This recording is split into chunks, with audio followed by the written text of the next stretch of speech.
오늘 이 아침에도 우리가 항상 기억해야 하는 것이 있습니다. 우리를 향하신 하나님의 마음. 이스라엘 백성들을 이제는 가나안 땅으로 들어오게 하셔서 지금은 그야말로 이 가나안 족속들과 함께 전쟁 중에 있지 않아요. 그 가운데에서도 참 온갖 일들이 다 있지만은 이스라엘 백성들을 향해서 여호수아를 향해서 가진 하나님의 간절한 소원은 그들이 그곳에서 승리하는 것입니다.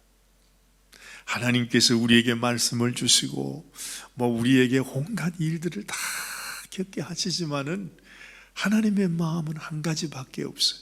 하나님의 소원은 하나밖에 없어요. 어찌하든지 너희가 이 가나안 땅에서 승리하는 자가 되라 하는 것이죠. 언제나 하나님은 그렇게 말씀합니다. 너희가 승리하기를 원한다. 두려워하지 마라. 놀라지 마라. 그냥 주저앉아 있지 마라. 어떤 형편에서도 어떤 상황 속에서도 네가 힘을 잃어서는 안 된다. 여호수아야, 네가 왜 그렇게 엎드려 있느냐? 일어나라 하면서 여호수아를 일으켜 세워주시고 이스라엘 백성들을 향해서도 하나님께서 진노하시면서도 하나님의 마음은 너희가 이렇게 하면 안 돼.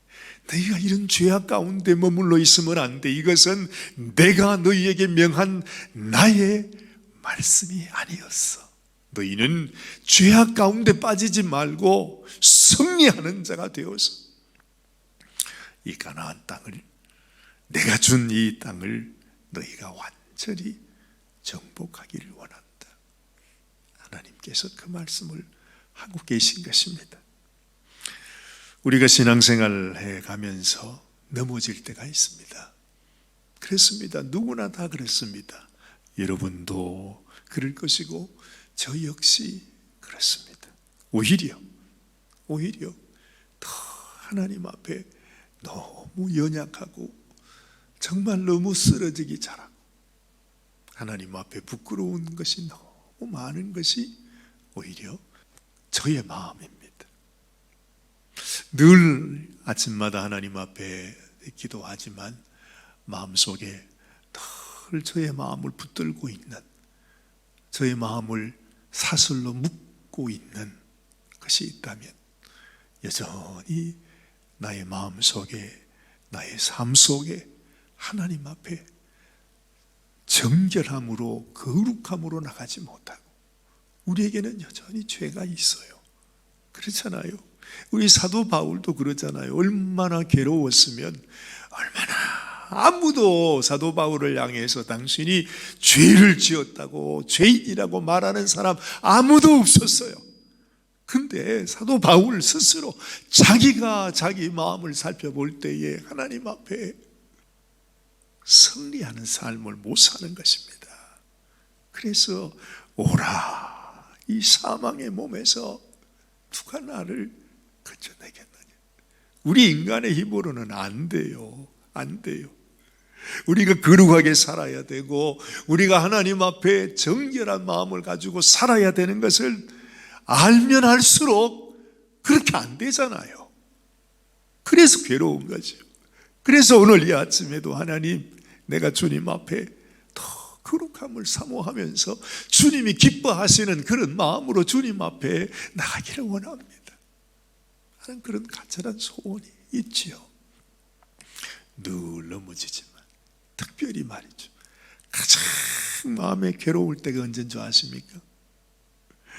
이런 여리고성 앞에서, 큰 대적 앞에서 내가 거기에서 지고 거기에서 실패하면 그건 그렇게 힘든 것이 아니에요. 그럴 수 있으니까.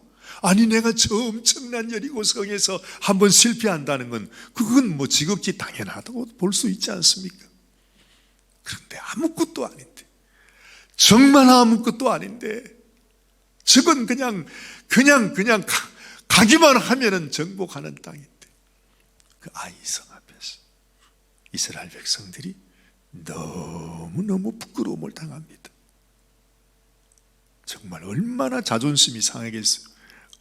여호수아가 그냥 죄를 뿌리면서 그렇게 하나님 앞에 탄식하고 있는 모습들을 보지 않습니까? 우리도요, 돌이켜보면 내가 무슨 큰 일 가운데 죄를 지은 게 아니에요.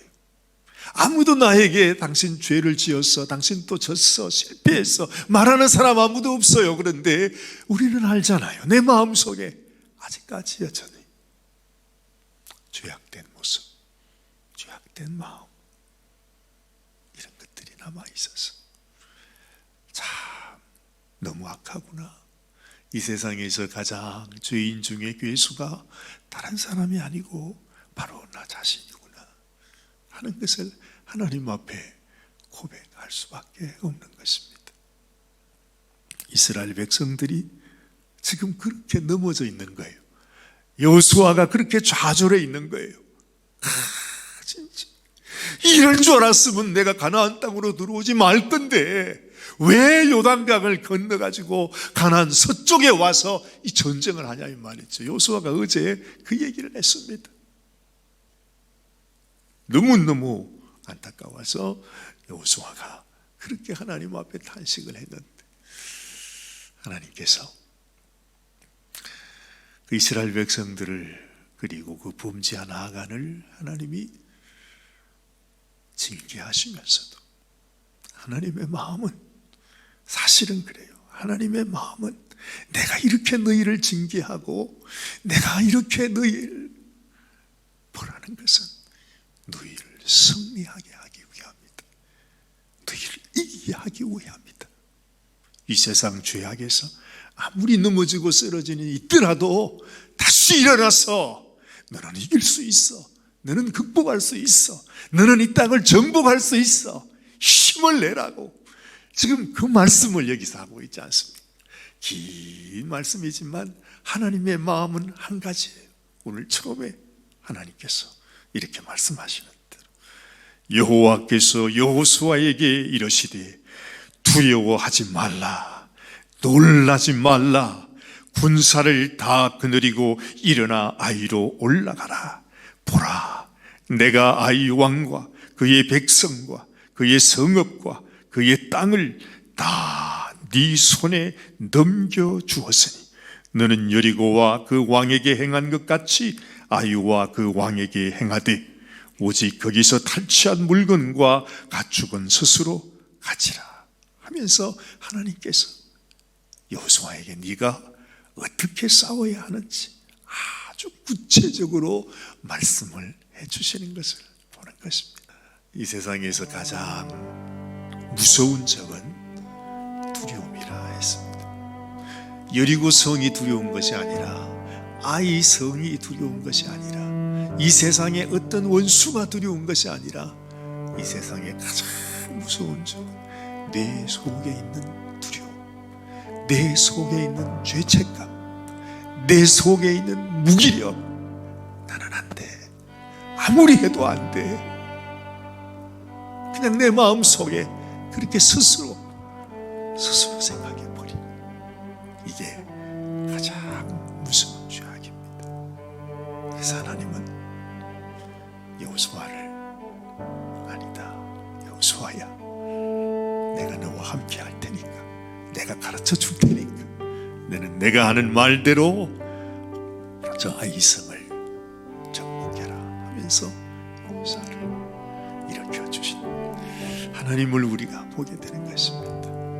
여호수아도 그 하나님의 마음을 알고 오늘 이 마지막 말씀을 보면 모세가 여호수아에게 유언으로 남겼던 말씀이 있습니다. 너희가 가게 되면 가나안 땅 중앙에 에발산과 그리심산이 있는데 그곳에서 내가 한 말을 돌에 기록하고 거기서 축복과 저주를 선포하라 이렇게 되지 않습니까? 여호수아가 그 말씀을 기억하고 내가 의지하고 붙들 것은 하나님의 말씀을 된다 하면서 여호수아가 그 에발산과 그리심산에서 이스라엘 백성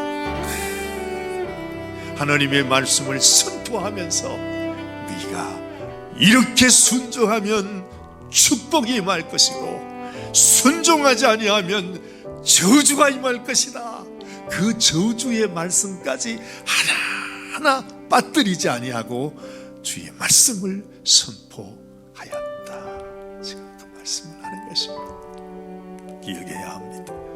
하나님은 우리에게 이 놀라운 복을 주시기 원하시는 하나님이시지만 우리 마음속에 내가 하나님의 말씀을 순종하지 아니할 때 반드시 저주가 임하게 된다는 사실도 우리가 잊어서는 안 된다는 것입니다.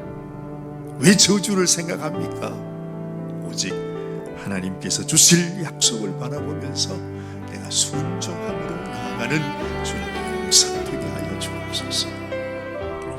이런 마음으로 오늘도 승리하는 귀한 날이 되시기를 주님의 이름으로 축원합니다.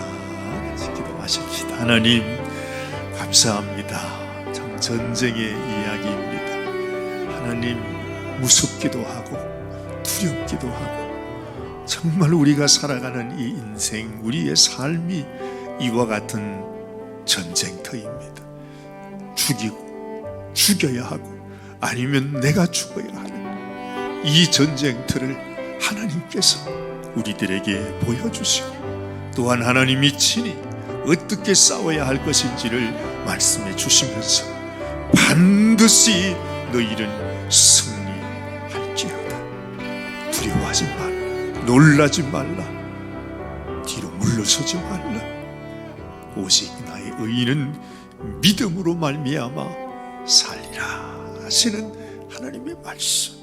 아버지 하나님, 이 땅에서 우리가 어떤 경우에도 좌절하지 아니하고 실망하지 아니하고 낙심하지 아니하고 오직 하나님을 바라보며 말씀 위에 서서 이 여호수아 이스라엘 백성들이 아이성을 치듯이 하나님 이 세상의 죄악을 정복하고 하나님 앞에 하나님의 거룩한 용사로 주께 나아가는 저희들이 되게 하여 주시옵소서.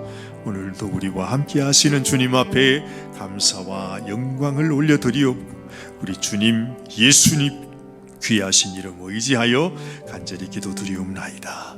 아멘, 아멘, 아멘.